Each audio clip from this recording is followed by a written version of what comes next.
warahmatullahi wabarakatuh. Waalaikumsalam warahmatullahi wabarakatuh. Yang terhormat Kepala SMK Negeri 2 Selawi, Bapak Setianto SPD atau yang mewakili, yang kami hormati narasumber Bapak Fatma SPD dan Ibu Nurbaiti SPD, serta Bapak Ibu Guru SMK Negeri 2 Selawi yang kami hormati. Marilah kita panjatkan puji syukur, alhamdulillah kehadirat Allah Subhanahu wa Ta'ala, karena atas limpahan rahmat dan hidayahnya sehingga pada hari ini kita masih dipertemukan dalam kegiatan seminar praktik baik dengan tema pengembangan budaya positif di sekolah dalam rangka mewujudkan profil pelajar Pancasila. Berikut kami bacakan susunan acaranya. 1. Pembukaan. 2. Sambutan Kepala SMK Negeri 2 Selawi. 3. Penutup. Hadirin yang berbahagia, marilah kita buka kegiatan hari ini dengan bersama-sama membaca basmalah. Bismillahirrahmanirrahim. Terima kasih.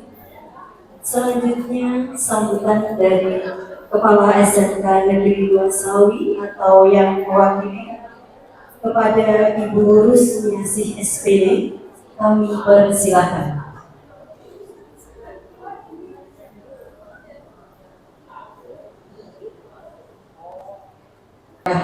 Assalamualaikum warahmatullahi wabarakatuh. Waalaikumsalam warahmatullahi wabarakatuh.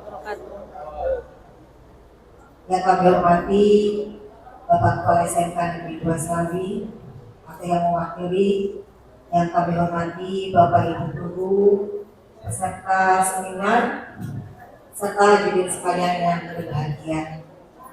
Sebelumnya marilah kita panjatkan puji syukur alhamdulillah kepada Allah Subhanahu wa Ta'ala karena atas limpahan rahmat dan hidayahnya pada hari ini kita dipertemukan dalam kegiatan praktik baik aksi nyata pengembangan budaya positif dalam rangka mewujudkan tujuan pendidikan nasional dan profil pelajar Pancasila di SMK Negeri 2 Selawi. Bapak Ibu sekalian yang berbahagia, harapan kami dari kegiatan ini kita dapat mengambil banyak manfaat yang nantinya bisa kita terapkan dalam pembelajaran sehingga menuju akhlak siswa-siswa kita menuju ke akhlak yang lebih baik. Dan dengan mengucapkan Bismillahirrahmanirrahim, kegiatan praktik baik aksi nyata pengembangan budaya positif dalam rangka mewujudkan tujuan pendidikan nasional dan profil pelajar Pancasila di SMK Negeri 2 Selawi secara resmi dibuka.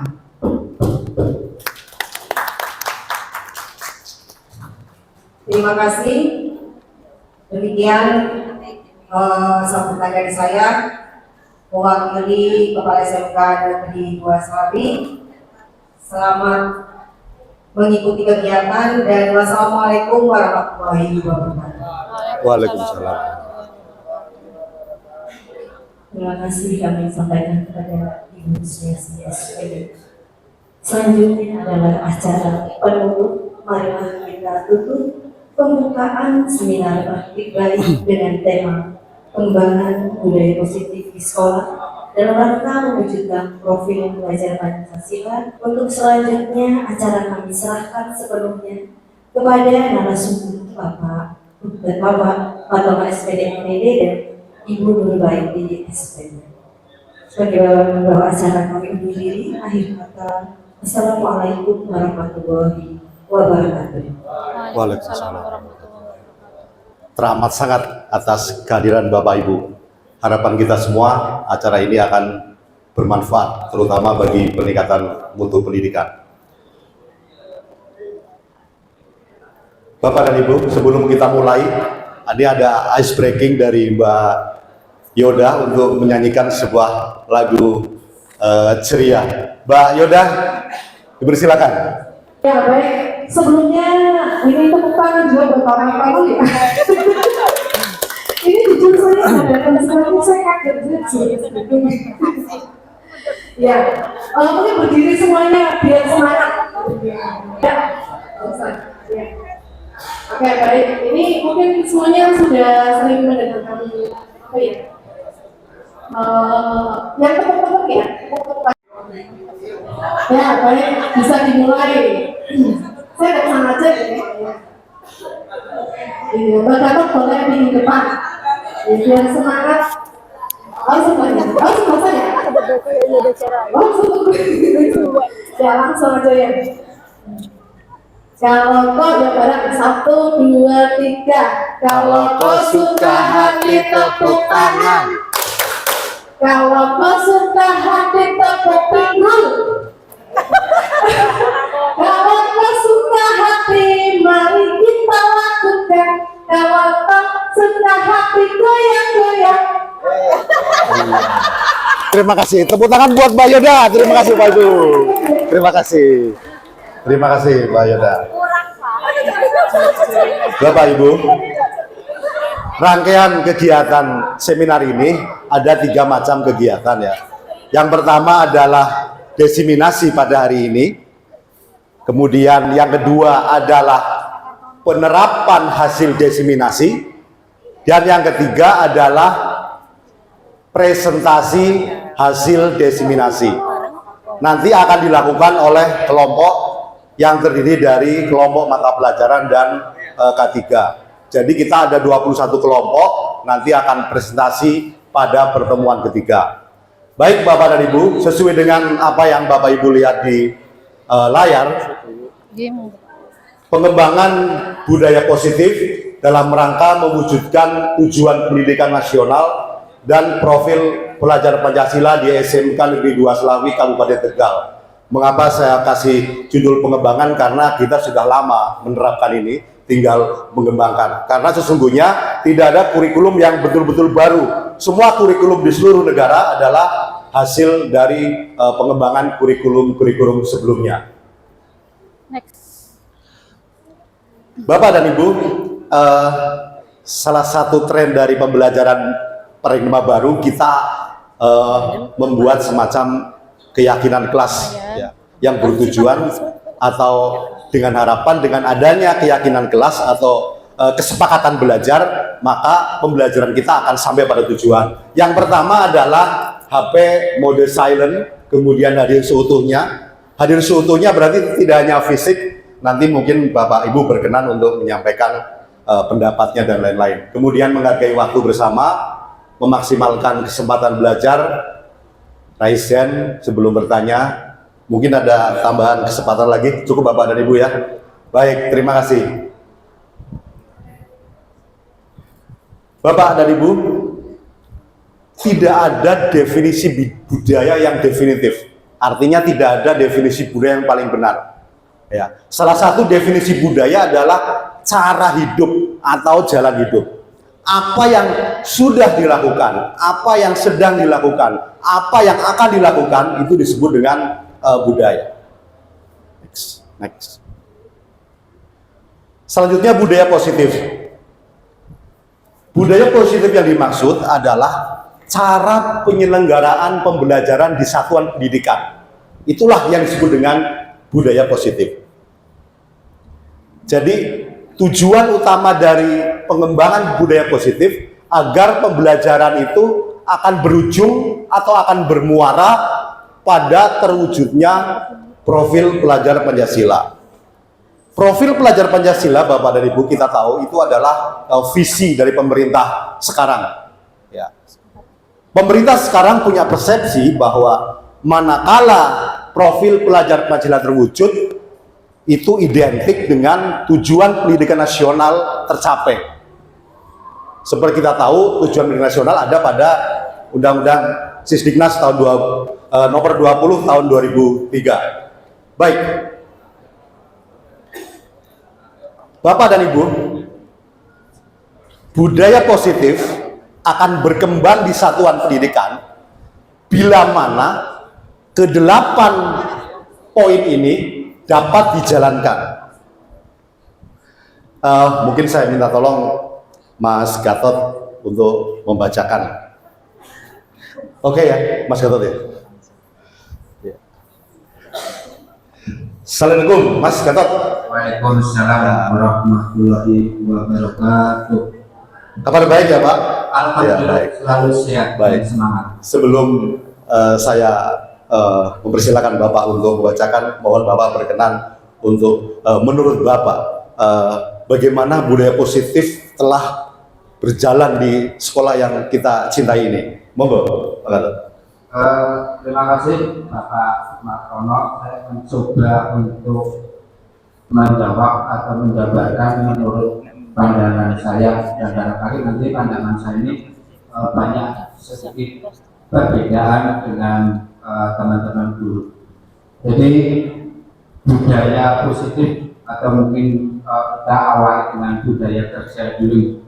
Budaya kerja itu menurut pemahaman saya adalah cara berperilaku atau kebiasaan yang biasanya kita implementasikan dalam bentuk konkret, yaitu sebuah kerja. Budaya yang positif itu adalah penjabarannya adalah kebiasaan atau tata cara yang diimplementasikan dalam bentuk kerja yang bisa membangkitkan atau bisa menumbuhkan rasa positif di lingkungan sekitarnya. Kalau kita sebagai seorang guru di kelas, atau mungkin kalau saya lebih banyak di lahan, maka budaya positif itu adalah kebiasaan yang bisa kita jabarkan. Baik. Iya. Siswa. Terima kasih. Bapak Ibu kasih aplaus untuk Pak Gatot ini. Iya. Bapak Ibu tidak perlu bingung dengan sebuah terminologi atau istilah yang baru ya, seperti budaya positif dan lain-lain. Kita akan bangun sebuah konstruksi pengetahuan bahwa budaya positif adalah cara penyelenggaraan pendidikan yang bermuara pada terwujudnya profil pelajar Pancasila. Nah, budaya positif seperti apa yang dimaksud? Jadi, budaya positif di satuan pendidikan atau suatu satuan pendidikan dikatakan tumbuh budaya positifnya bila menjalankan ke-8 konsep yang Bapak Ibu pirsani di layar. Yang pertama adalah perubahan paradigma belajar. Manakala di suatu pendidikan sudah menyelenggarakan pembelajaran dengan paradigma baru, maka sekolah tersebut telah melaksanakan satu indikator dari budaya positif. Apa itu pembelajaran berparadigma baru? Pembelajaran yang mengarah pada tercapainya profil pelajar Pancasila, karena profil pelajar Pancasila itu sebagai muara. Ya, apapun harus mengarah kepada siswa. Ya, Pak Menteri pernah mengatakan keputusan apapun yang diambil oleh satuan pendidikan sebelum diketok palu harus ditanyakan dulu apa urgensinya, apa dampak baiknya kepada siswa. Manakala ada dampak baiknya, maka silahkan diketok palu. Manakala jawabnya ragu-ragu, maka harus dikaji ulang tentang keputusan itu. Baik, yang kedua adalah disiplin positif. Ketika kita mendengar kata disiplin, Bapak Ibu, yang ada di benak kita adalah sekumpulan anak yang dengan baik mengikuti aturan. Ya, mungkin kita akan berpersepsi seperti itu. Namun Bapak Ibu, yang dimaksud di sini bukanlah disiplin dalam arti bisa melaksanakan aturan, namun bisa mengatur dirinya sendiri. Jadi ketika sebagian besar siswa di sekolah tertentu sudah bisa mengasalkan perilakunya kepada diri sendiri, bukan karena faktor eksternal, maka itu salah satu indikator dari budaya positif. Yang ketiga, nilai-nilai kebajikan. Bapak dan Ibu, nilai-nilai kebajikan adalah sebuah pijakan dasar atau keyakinan yang kita anggap sebagai alasan mengapa kita berbuat seperti itu. Mengapa kita harus berpijak pada keyakinan? Karena agar apa yang kita lakukan itu dasarnya adalah kita sendiri, bukan sesuatu yang lain, bukan orang lain, bukan aturan, atau bukan perintah, apalagi hukuman, tapi dari diri sendiri.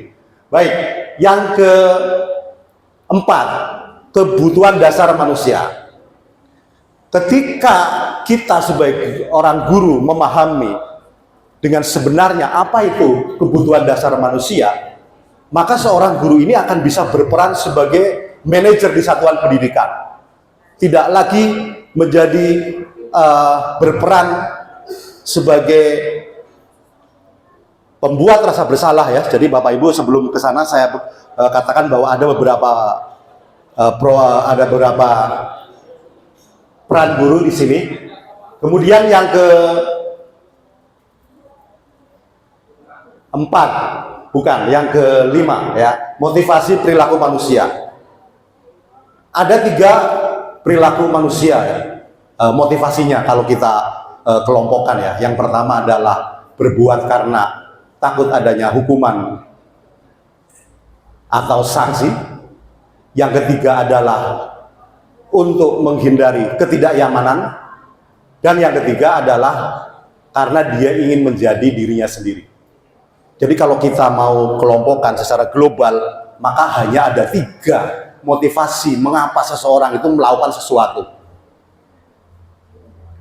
Ketika kita sebagai seorang guru memahami betul tentang motivasi perilaku manusia, maka kita akan kembali ya, kita akan menjadi seorang guru yang diharapkan. Kemudian yang keenam, posisi kontrol guru ya, nanti akan dijelaskan oleh rekan saya Bu Betty.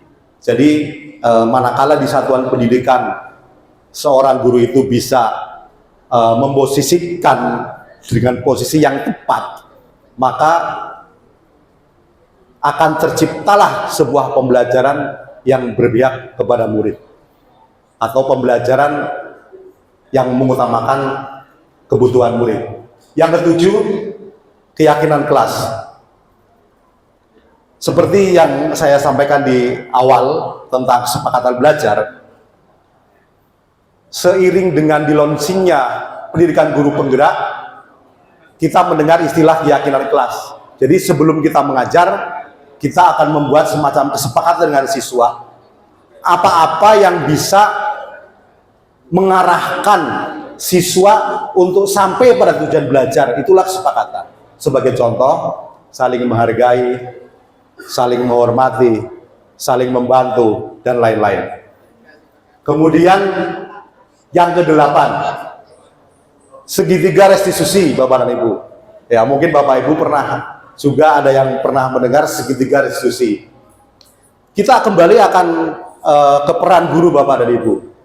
Ketika seorang guru berhasil memerankan dirinya menjadi manajer di kelas atau di satuan pendidikan, maka guru tersebut akan menggunakan, salah satunya adalah segitiga restitusi ketika mereka berkomunikasi dalam rangka menyelesaikan masalah siswa.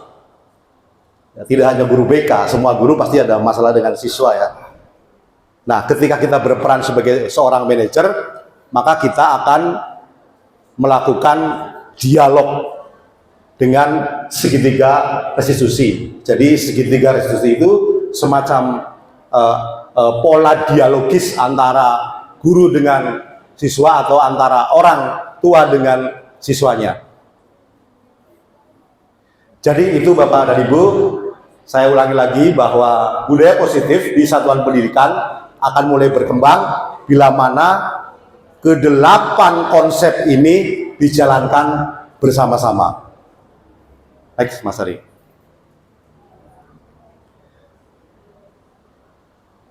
Baik. Perubahan paradigma belajar. Mungkin ada salah satu di antara Bapak Ibu tentang paradigma belajar. Saya minta tolong Pak Sudibyo, Assalamualaikum Pak Sudibyo. Silakan Pak, saya tak ambil mic yang di sana, Pak.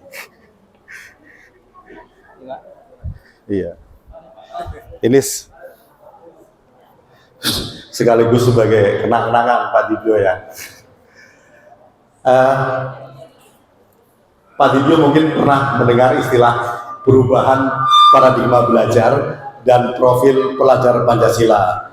Monggo ketika Bapak mendengar istilah paradigma belajar dan profil pelajar Pancasila, kira-kira yang terbersit di penggalih Pak Dibyo menapa Pak? Yang tersirat kira-kira menapa Pak? Monggo Pak Dibyo. Untuk perubahan paradigma belajar di profil Pancasila, yaitu bahwa kita itu sebagai pendidik dan siswa atau yang terdidik itu adalah harus sesuai dengan amanat apa yang ada di dalam Pancasila, yaitu yang terdiri dari 5 dimensi. ya. Iya.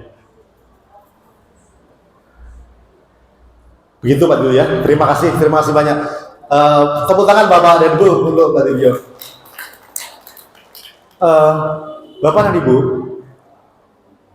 kita tidak akan pernah tahu apa yang terjadi di masa depan. Ya, kita tidak akan tahu apa yang akan dihadapi siswa di masa depan. Kita nggak akan tahu. Ya, jadi siswa yang kita ajar hari ini, kita tidak akan tahu apa yang akan mereka hadapi di masa depan. Sebagai persiapan bagaimana siswa menghadapi masa depan yang sangat kompleks, maka tujuan pembelajaran kita bermuara kepada profil pelajar Pancasila. Dengan memiliki profil pelajar Pancasila, harapannya kompleksitas yang akan dihadapi siswa di masa depan akan bisa disikapi oleh siswa. Kira-kira begitu, ya. Oke, ya. Mas Ri. Baik, Bapak dan Ibu, selanjutnya Mbak Nurbaiti akan melanjutkan. Terima kasih.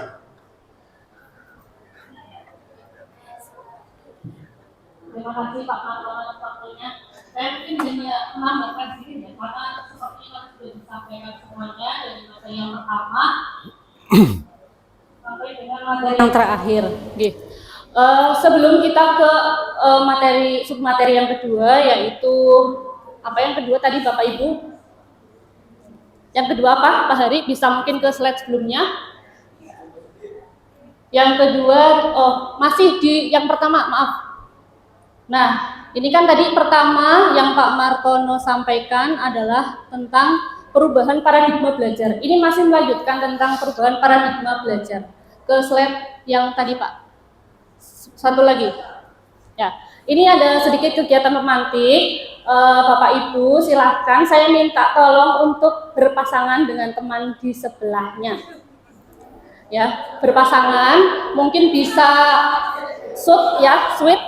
Kita akan melakukan kegiatan cobalah buka, ya, 2 orang berpasangan. Nanti tugas orang pertama adalah mengepalkan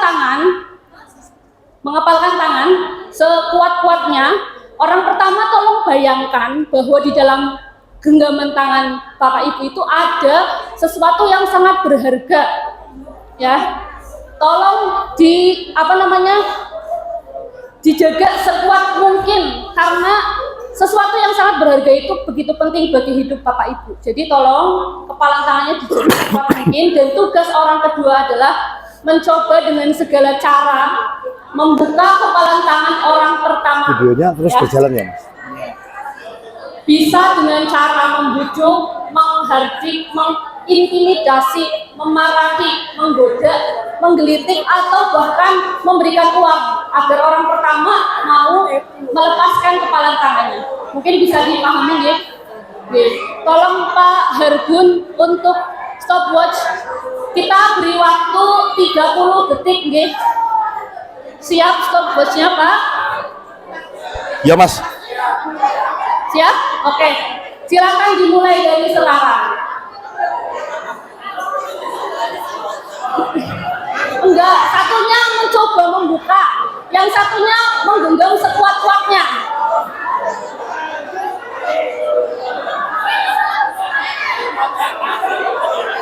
Buka.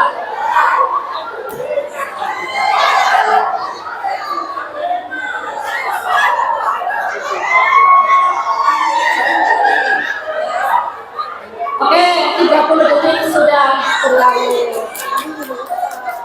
Sekarang kita akan mencoba merefleksikan kegiatan kita tadi. Ke slide berikutnya, Pak. Nah, saya ingin bertanya kepada mungkin beberapa pasang ya. Ke siapa dulu ya? Mungkin ada yang berkenan untuk mengajukan diri untuk ditanya-tanya mungkin sebelum saya main tunjuk. Ada? Siapa? Ibu Sri, mungkin ya Bu Sri. Oke, saya mau bertanya kepada Bu Sri. Yang pertama, apakah orang ke-1, berarti di sini orang ke-1-nya Bu Sri ya? Orang ke-1 bersedia membuka kepalan tangan atau tetap menutup tangan? Tetap menutup tangan. Kira-kira alasannya apa itu? Sangat berharga. Oke, pertanyaan kedua. Dalam kegiatan ini, sesungguhnya siapa yang memegang kendali atau kontrol untuk membuka atau menutup kepalan tangan? Apakah Bu Sri ataukah teman Bu Sri? Orang pertama, ya, Bu Sri yang memegang kontrol untuk memilih membuka atau tetap menutup tangannya. Nah, kita ke slide selanjutnya. Ya, jadi kita kadang sebagai guru itu sering merasa kita bisa mengontrol murid kita, padahal sebenarnya tidak bisa. Yang bisa merubah perilaku, yang bisa mengontrol ya dirinya sendiri. Kalaupun terkadang kita menemukan murid kita itu manut, nurut sama kita, itu berarti saat itu murid kita sedang bersedia untuk dikontrol. Bukan berarti kita punya kemampuan yang utuh, kemampuan untuk mengendalikan siswa itu tidak. Itu terjadi karena pada saat itu siswa sedang bersedia untuk dikontrol, seperti itu. Nah, ini ada 4 miskonsepsi tentang makna kontrol. Yang pertama, ilusi guru mengontrol murid, tadi seperti yang kita jelaskan, yang saya jelaskan. Ya, ilusi itu kan angan-angan nih Bapak Ibu. Kita sering berangan-angan bahwa kita itu bisa mengontrol murid kita, padahal tidak bisa. Kemudian ilusi yang kedua, bahwa semua penguatan positif itu efektif dan bermakna, padahal itu mungkin hanya efektif untuk jangka pendek. Ketika kita menasihati siswa kita memberikan penguatan positif, itu efeknya itu hanya jangka pendek, karena penguatan itu kan eksternal ya. Untuk menunjukkan perubahan jangka panjang, siswa itu harus memiliki motivasi intrinsik atau motivasi yang berasal dari dalam dirinya. Kemudian miskonsepsi yang ketiga yaitu ilusi bahwa kritik dan membuat rasa bersalah mampu menguatkan karakter. Padahal ketika kita membuat siswa merasa bersalah dengan mungkin kita memarahi atau omongan-omongan negatif lain, itu bukan menguatkan karakter siswa, tapi itu justru mematikan karakter siswa. Siswa itu menuju pada identitas gagal. Kemudian miskonsepsi yang keempat yaitu ilusi bahwa orang dewasa berhak memaksa. Padahal semua orang itu punya hak untuk memilih hidupnya ya. Kita ke slide berikutnya Pak. Nah, ini mungkin kalau di zaman kita waktu masih kuliah ya, di psikologi pendidikan kita mempelajari stimulus respon, teori stimulus respon. Kalau di pembelajaran paradigma baru, kita mengenal adanya teori kontrol. Apa sih bedanya stimulus respon dengan kontrol? Yang pertama, pada teori stimulus respon, berpandangan bahwa realitas atau kebutuhan kita sebagai manusia itu semuanya sama. Padahal tidak. Di teori kontrol, memandang bahwa realitas atau kebutuhan kita sebagai manusia itu berbeda-beda. Termasuk juga siswa kita ya, karena sama-sama manusia, kebutuhannya berbeda-beda, tidak bisa disamakan. Kemudian yang kedua, semua orang melihat hal yang sama, padahal semua orang memiliki gambaran yang berbeda. Yang ketiga, kita mencoba di stimulus respon, kita mencoba mengubah orang agar berpandangan sama dengan kita. Sedangkan di teori kontrol, kita itu berusaha memahami pandangan orang lain tentang dunia. Jadi kita mencoba memahami apa yang orang lain lihat, apa yang orang lain berpendapat, itu kita coba pahami, bukan malah memaksa orang lain untuk berpandangan sama dengan kita. Kemudian perilaku buruk dilihat sebagai suatu kesalahan dalam teori stimulus respon, sedangkan dalam teori kontrol semua perilaku itu pasti memiliki tujuan. Tujuannya kira-kira apa? Ya tujuannya adalah memenuhi kebutuhan dasar manusia yang nanti akan dijelaskan di slide berikutnya. Kemudian mungkin untuk yang lain-lain bisa Bapak Ibu baca ya, jadi nggak perlu saya jelaskan semuanya. Kita ke slide berikutnya Pak. Yang disiplin positif tadi sudah banyak disinggung oleh Pak Martono. Intinya disiplin positif itu sikap tanggung jawab terhadap apa yang dilakukannya berdasarkan nilai-nilai yang diyakininya, bukan berdasarkan motivasi eksternal seperti misalnya melakukan sesuatu karena adanya hukuman atau adanya reward. Jadi dalam teori kontrol, dalam penerapan budaya positif, kita itu sangat menghindari yang namanya reward and punishment. Dulu kan mungkin kita menerapkan itu ya, memberikan reward atau punishment. Tapi di pembelajaran paradigma baru itu adalah hal yang sangat dihindari. Karena kita berusaha menumbuhkan motivasi internal siswa. Siswa berubah bukan karena adanya reward atau punishment, tapi karena memang dia meyakini nilai-nilai universal, nilai-nilai kebajikan universal. Lanjut Pak.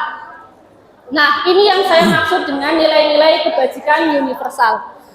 Nilai-nilai kebajikan universal adalah nilai-nilai yang disepakati bersama atau bersifat universal, dijunjung tinggi terlepas dari suku, bangsa, agama, bahasa maupun latar belakangnya. Jadi maksudnya manusia dari negara manapun, agama apapun, suku bangsa apapun itu meyakini bahwa suatu nilai adalah nilai yang baik. Misalnya kebersihan, itu kan nilai yang baik ya.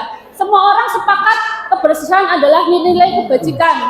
Gimana? Tidak ada yang menentang bahwa kebersihan itu bukan nilai kebajikan atau suatu nilai yang buruk. Itu yang dimaksud dengan nilai-nilai kebajikan.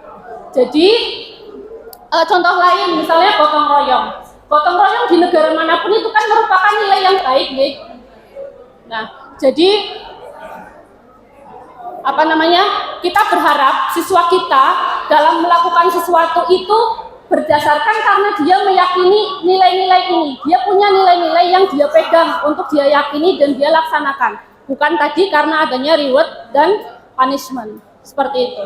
Untuk di Kemendikbud kita punya nilai-nilai kebajikan yang tertuang dalam profil pelajar Pancasila yang ada 6 elemen seperti yang bisa dilihat atau tadi juga sudah dibahas nih. Ini kita berharap dengan menerapkan budaya positif, siswa kita bisa berperilaku dengan mengacu nilai kebajikan yang ada pada profil pelajar Pancasila. Kemudian yang keempat, kebutuhan dasar manusia. Tadi di teori kontrol, setiap perbuatan itu dilakukan pasti karena memiliki alasan. Punya alasan, untuk apa alasannya ya? Untuk memenuhi kebutuhan dasar manusia yang ada 5 ya. Yang pertama adalah kebutuhan bertahan hidup. Kebutuhan bertahan hidup ya seperti makan, minum, bernafas, mungkin bereproduksi ya untuk mempertahankan keturunan. Kemudian yang kedua, kebutuhan kasih sayang dan rasa diterima. Ya semua manusia butuh perhatian, butuh kasih sayang, begitupun murid kita ya. Kemudian yang ketiga ada kebutuhan penguasaan. Kebutuhan penguasaan itu contohnya perasaan bernilai, ingin dihargai, ingin dianggap kompeten, ingin dianggap terampil dan lain-lain. Kemudian yang kelima ya, kebutuhan akan kesenangan ya, segala sesuatu yang diperlukan untuk merasa bahagia. Jadi internetnya nggak bisa. Ke contoh kalau misalnya pakai PHP bisa nggak? Nah ini ada contoh kasus Bapak Ibu. Ibu Ambar, guru wali kelas 10 di SMK, sedang bingung menghadapi ulah salah satu murid di kelasnya yang bernama Doni. Doni berulah apa? Nah, beberapa anak di kelasnya telah datang pada Ibu Ambar dan mengeluhkan sifat atau sikap Doni yang seringkali meminta Ini buat bekal makan mutar siang ini nggak mereka bisa. dengan Laptop ini nggak paksa. Ya. Jika Anda menghadapi situasi seperti Ibu Ambar, kira-kira apa yang Anda akan lakukan? Dan menurut Anda, kira-kira Kalau ini buat si buka Doni itu internet, melakukan itu dengan tayangan alasan selesai tetap nggak apa? bisa. Nah, Kira-kira itu aja. kalau menghadapi situasi seperti ini bagaimana? Nanti saya menjelaskan, jadi langsung Bapak, sweet Ibu. kok. Iya. Mungkin ada yang mau berpendapat? Pak Sofi? Nah, Monggo, Mas Sofi, apapun. oh iya Bu Ambar, menik Monggo, Ambar. apapun. Oke, Pak Sofi, kira-kira kalau Pak Sofi jadi Bu Ambar, apa yang akan Pak Sofi lakukan pertama kali? Langsung hajar saja. Baik, terima kasih. Assalamualaikum warahmatullahi wabarakatuh. Waalaikumsalam Waalaikumsalam. warahmatullahi wabarakatuh. Seandainya saya menjumpai anak yang seperti itu, yang pertama kali akan saya lakukan adalah saya akan coba untuk ajak sharing anaknya. Oke. Ya, kenapa kemudian anak ini melakukan hal tersebut? Alasannya apa? Itu yang pertama. Yang kedua, saya akan coba hubungi orang tuanya. Ya. Nah, seperti apa sih anak tersebut di rumah? Nah, itu nanti pasti akan ada korelasinya. Ya, korelasinya. Apakah anak ini juga termasuk ke dalam anak yang korban broken home? Nah, karena korban broken home juga bisa seperti itu. Nah, karena ini. Nah, apakah kemudian memang setiap paginya itu juga dia tidak makan? Nah, itu nanti terakhir ketika memang sudah tidak bisa kita atasi sendiri, ya kita minta bantuan guru BK. Oke, terima kasih Mas Sofi. Ini mungkin nanti akan berhubungan dengan segitiga restitusi yang nanti akan disampaikan lebih lanjut oleh Pak Martono. Tapi sebelumnya saya akan memberikan mungkin clue ya. Seandainya nih Bapak Ibu, tadi jawaban Pak Sofi betul. Yang pertama adalah kita bertanya dulu, jangan langsung memarah-marahin. Bertanya, kira-kira Doni kenapa sih melakukan itu?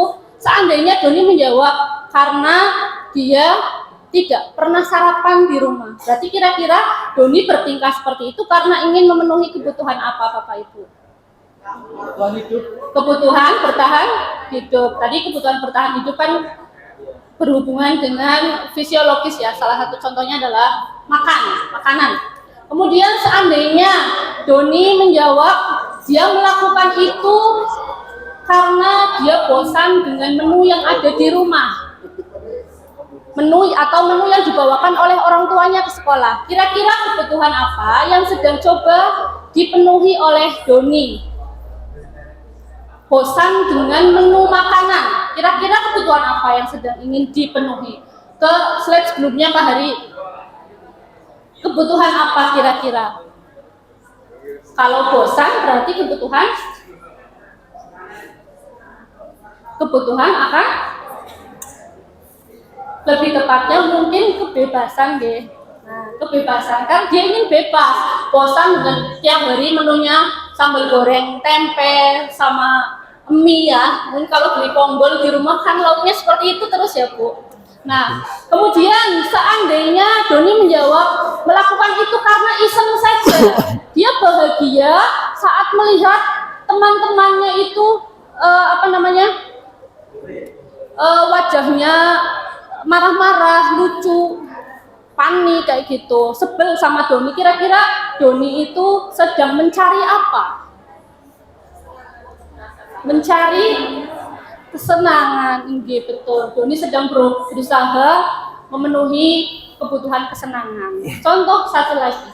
Kalau Doni menjawab, saya melakukan ini karena saya suka kalau teman-teman perhatian sama saya, suka kalau teman-teman melaporkan kepada ibu guru sehingga bu guru itu menanyakan pada saya, perhatian pada saya. Berarti dia sedang mencari kasih sayang dan rasa diterima, seperti itu. Mungkin itu saja yang bisa saya sampaikan, akan dilanjutkan dan dikuatkan oleh Pak Martono. Baik, terima kasih. Sekali lagi saya ucapkan terima kasih atas kesediaan Bapak Ibu untuk mengikuti kegiatan ini. Baik, Bapak Ibu, saya dengan Bu Betty itu sudah mencoba untuk menerapkan 3 konsep budaya positif di sekolah. Yang pertama adalah membuat keyakinan kelas.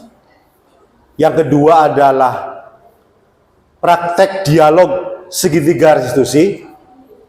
Dan yang ketiga adalah posisi kontrol guru. Karena itu merupakan tagihan kami pembelajaran di guru penggerak. Ya. Ketiga konsep budaya positif ini nanti akan dikerjakan oleh kelompok Bapak Ibu sesuai dengan mata pelajaran dan kompetensi keahlian plus guru BK.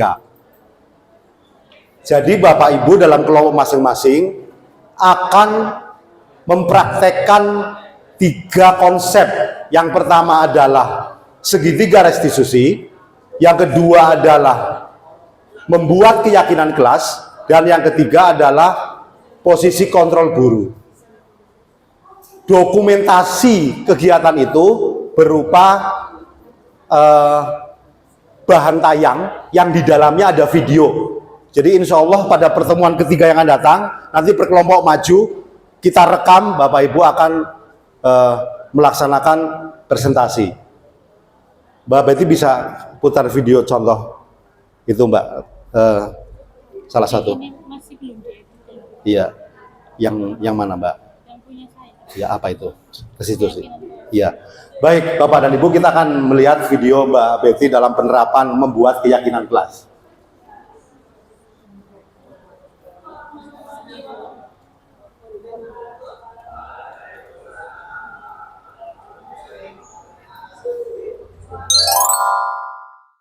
Warahmatullahi wabarakatuh. Waalaikumsalam warahmatullahi wabarakatuh. Selamat siang. Gimana kabarnya hari ini? Alhamdulillah baik. Seperti yang Bu Guru sampaikan kemarin, hari ini kita akan membuat apa? Masih ingat? Keyakinan kelas ya. Kita akan membuat keyakinan kelas. Sebelumnya, apakah kalian pernah mendengar kata keyakinan kelas? Belum. Yang biasa didengar apa? Kesepakatan atau mungkin peraturan ya. Di sekolah, peraturan sekolah itu berarti yang membuat sekolahan. Kita tinggal menjalankan patuh terhadap peraturan tersebut, peraturan sekolah. Tapi kalau keyakinan kelas itu adalah apa? Kalau tadi peraturan dari eksternal, kalau keyakinan kelas berarti dari kita sendiri. Yang Mas Wildan amati di kelas itu bagaimana? Yang saya amati di kelas itu terkadang saat ada pelajaran praktek, ada saja yang bolos dan tidak masuk. Terkadang masuknya terlambat 1 jam atau 2 jam lah, atau sudah mau selesai gitu. Dan saat piket pun ada siswa yang terkadang memang sudah jadwalnya piket tapi nggak piket gitu. Nggak mau piket ya? Iya. Dan walaupun sudah piket pun kelas masih agak kotor, Oke. masih kurang bersih gitu. Apalagi yang bagian depannya gitu. Berarti piketnya formalitas saja ya? Iya. Ya, oke. Terkadang-kadang keadaan kelas terasa tidak nyaman atau berisik, dan juga terkadang ada juga yang tertidur saat pelajaran terjadi. Kurangnya kekompakan kelas, Bu. Kayak ada kegiatan P5 itu kan nggak ikut kerja semua gitu, Bu. Sebagian doang. Ya. Terkadang kalau saat mau jadwalnya piket kelas itu di kelas nggak ada sapu, jadi susah mau nyapu Bu. Selain itu ada lagi? Nggak ada lagi Nggak sih. ada. Kelas yang seperti apa? Kelas impian kalian itu seperti apa? Nah, jawabannya silakan kalian. Jawaban dari pertanyaan bagaimana kelas impian kalian, kalian tuliskan di kertas ini, nanti ditempel di papan tulis ya. Oke. Iya, silakan dibagikan ke belakang, Mas. Kalau sudah selesai menulis silakan langsung ditempel ke papan tulis. Langsung ditempel ke papan tulis.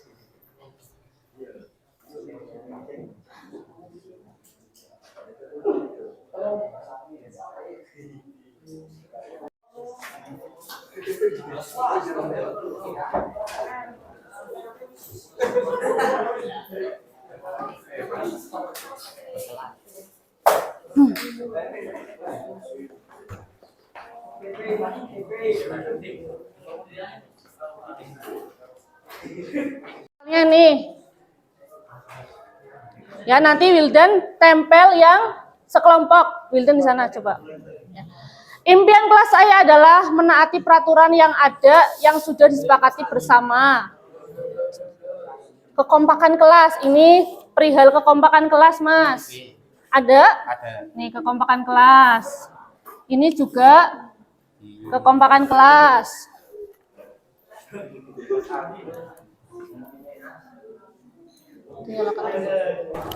Setiap kelas mempunyai satu AC dan satu WiFi. Ini berarti fasilitas. Fasilitas sebelah sini. Ya.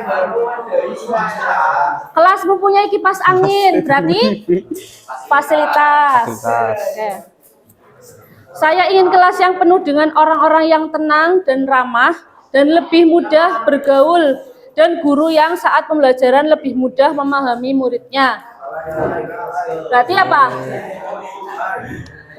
Tadi apa?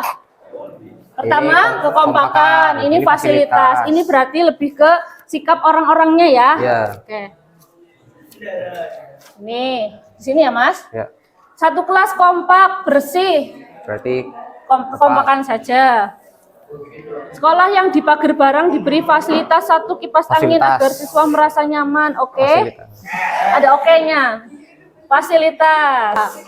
Ini kita tadi sudah mengelompokkan menjadi 3 kategori. Yang pertama ini tentang menginginkan orang-orang yang tenang, ramah, dan lebih mudah bergaul. Juga menginginkan guru yang saat pembelajaran itu mampu memahami muridnya. Kemudian ini tentang fasilitas, ada yang membahas sapunya nggak ada, kurang, kalau mau piket nggak ada sapunya, ada yang minta AC, ada yang minta kipas angin, ada yang minta wifi, ada yang pengen punya kelas yang rapi, bersih, nyaman. Nah, terakhir ini kategori yang ketiga adalah pengen punya teman-teman yang kompak ya dalam setiap kegiatan, apalagi kegiatan yang memang itu dibebankan kepada satu kelas. Misalnya kegiatan P5 itu kan kelompok satu kelas besar ya, jadi perlu kekompakan. Kita harapkan ya, sudah kita kategorikan menjadi 3, kita akan merumuskan kalimat keyakinan kelas berdasarkan 3 kategori ini. Kira-kira apa ya kalimatnya? Kalimat yang positif dan mudah diingat. Kelas.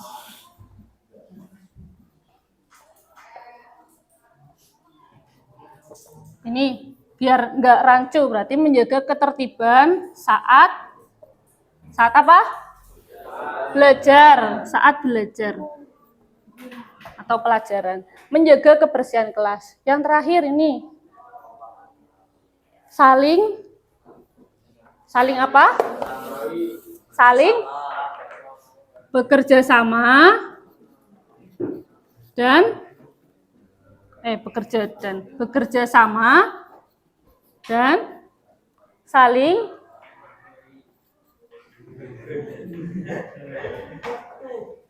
menghargai. Dannya jangan sekarang, berarti bekerja sama, saling apa tadi? Saling menghargai dan apa? Tolong menolong sesama teman.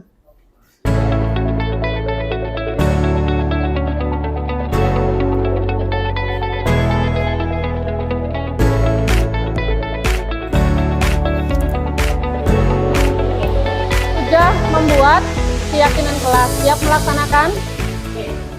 Siap? Ya.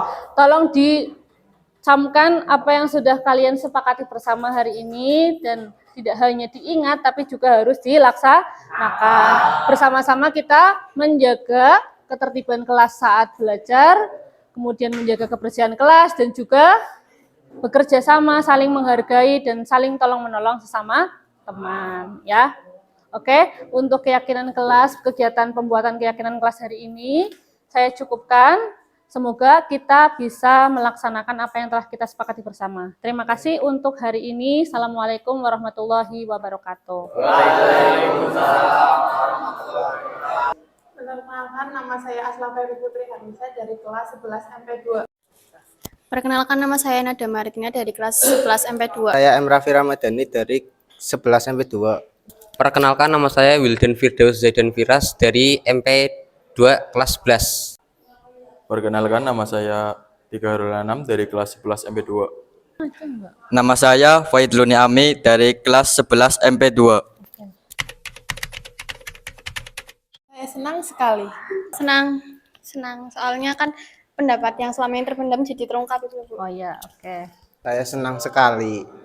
Rasanya luar biasa karena saya bisa mengutarakan pendapat saya untuk satu kelas ini. Oke.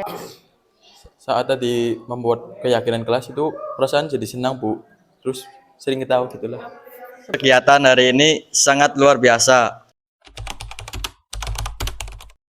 Sangat penting. Sangat penting. Sangat penting. Sangat penting sekali. Sangat penting. Sangat penting sekali. Meningkatkan tanggung jawab dan kesadaran diri dalam kelas. Oke. Kesadaran. Meningkatkan kesadaran satu kelas. Meningkatkan tanggung jawab diri. Meningkatkan rasa tanggung jawab dan kesadaran diri.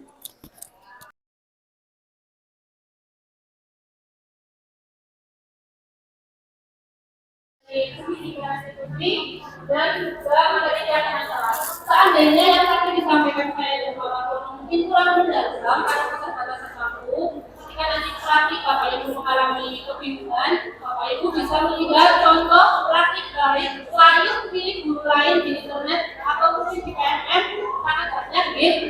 Jadi kita sebelum ke pembagian kelompok mungkin ada yang mau ditanyakan dulu. Ada yang mau didiskusikan atau ditanyakan? Ya, baik, Mbak. Bapak Ibu, monggo, mungkin ada sesuatu yang perlu disampaikan yang ada di benak Bapak Ibu. Monggo, Pak Eri. Mbak, syuk. Untuk tugas tugas itu nanti satu kelompok hanya satu ya. Cek. Sesuai dengan undian, Pak.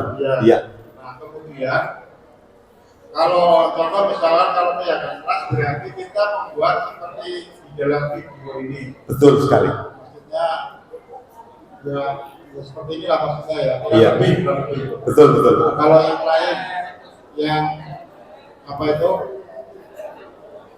Tadi apa ini? Posisi Kontrol guru. Iya. Kontrol guru sama tipe segitiga restitusi itu. Iya. Bentuknya video atau hanya PPT? Iya. Jadi nanti setiap kelompok menyiapkan bahan tayang, Pak Eri ya. Bahan tayang. Bahan tayang.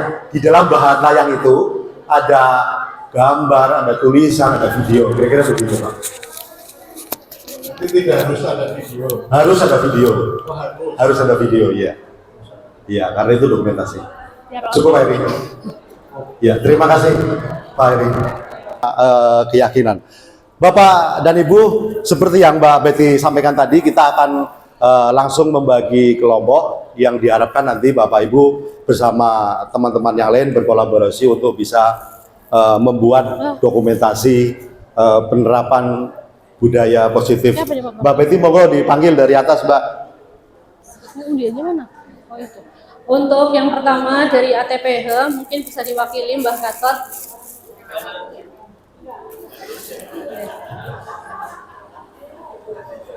Mas Heri tulis nggak? Iya, Pak Hari tulis ya. Tulis. ATPH dapatnya disiplin positif. Pas ya. Iya. Oke. Kemudian dari APHP yang terdekat Pak Kartono. Pak Kartono. Amin. Kemudian menyusul Atu. Monggo, Pak Kartono. Atu. Atu. Keyakinan kelas. Ya, keyakinan kelas. PHP. Terima kasih. Atu. Siapa ya? Putri saja, Putri.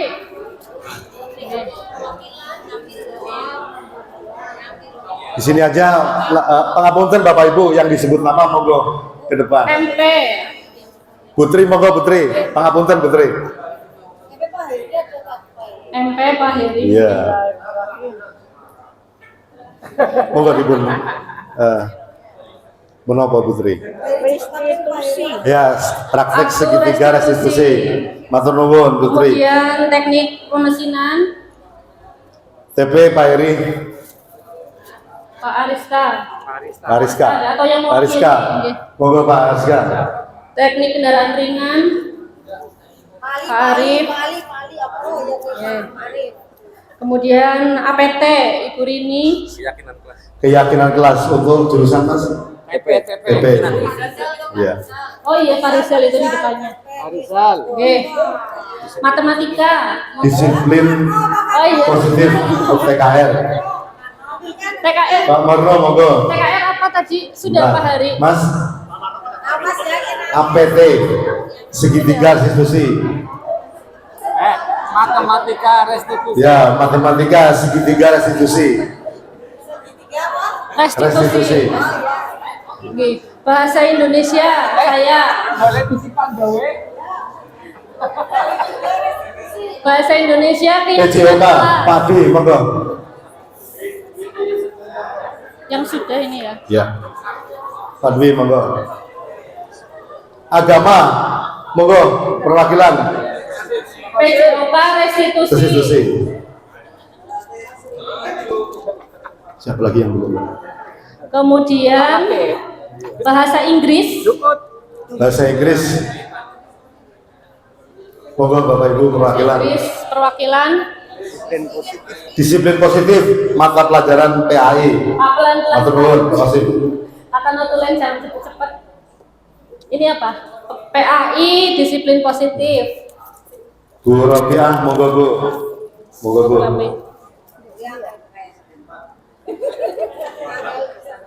Disiplin positif. Bahasa Inggris disiplin positif. Kemudian PKN sudah? Belum ya? Belum. PKN Bu Menik. PKN Bu Menik, monggo Bu Menik. Kemudian IPAS Ibu Rio. Bu Rio monggo. Penjaskes udah ya Pak? Sudah. Terus seni budaya Ibu Yoda. PKN restitusi Pak. Monggo. Keyakinan kelas IPAS. IPAS apa? PKN. IPAS keyakinan kelas. Ibu Yoda. Monggo Bu Yoda.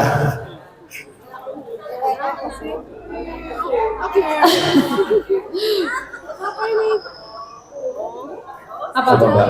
Apa Mbak? Disiplin positif. Disiplin positif. Oke. Bahasa Jawa Ibu Mira. Bahasa Jawa dan BK. Bahasa Bu Jawa BK. Bu Agustin monggo. BK Bu Mena monggo. Ya. Iya. Bu Mira. Bahasa Jawa disiplin positif. BK disiplin positif. Kemudian sejarah Ibu Laila. Informatika Pak Sukandar atau yang mewakili.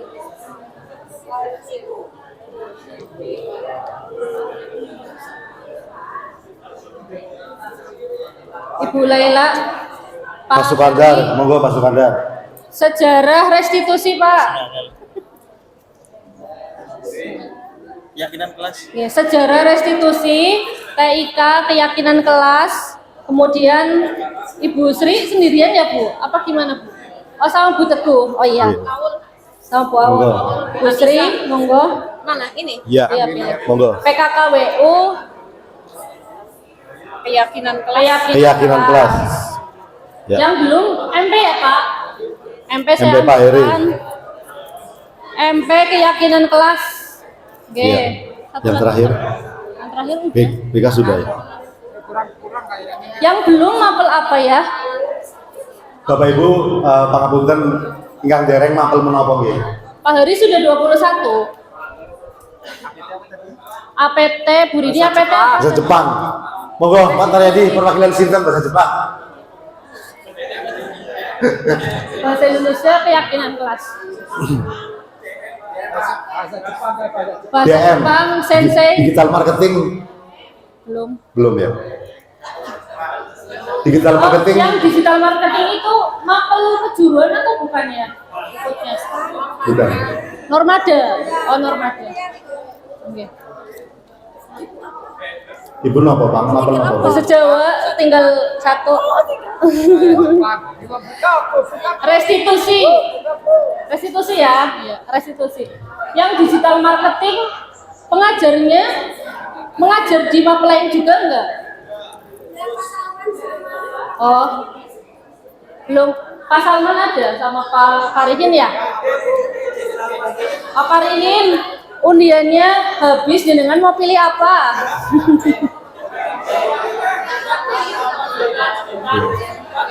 Restitusi. Restitusi ya? Restitusi ya. Baik, terima kasih. Restitusi. Bapak Ibu, sebelum kami menyelenggarakan kegiatan ini, pengurus Kombel sudah melakukan rapat. Jadi program Kombel itu kita sesuaikan dengan PMM sesuai dengan RHK yang Bapak Ibu ambil. Jadi dengan kegiatan ini nanti Bapak Ibu akan memenuhi 3 RHK ya. 3 RHK akan Bapak Ibu penuhi di Kebunan Hari. Terima kasih. Mari kita tutup bersama-sama acara seminar pada sore hari dengan membacakan hamdalah. Alhamdulillahirobbilalamin. Terima kasih Bapak Ibu.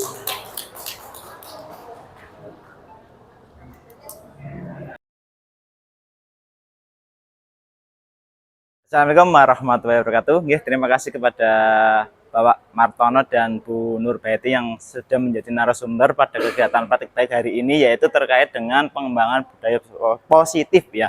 Nah, dari budaya positif itu yang saya ambil yaitu ada 3, yaitu yang pertama terkait dengan disiplin positifnya, yang kedua yaitu segitiga restitusi, dan yang selanjutnya yaitu keyakinan kelas. Nah, tindak lanjut dari kegiatan ini saya akan melaksanakan yaitu yang segitiga restitusi yang akan saya laksanakan di dalam kelas. Seperti itu Bu Nurbaiti dan Pak Martono. Terima kasih. Semangat untuk semuanya.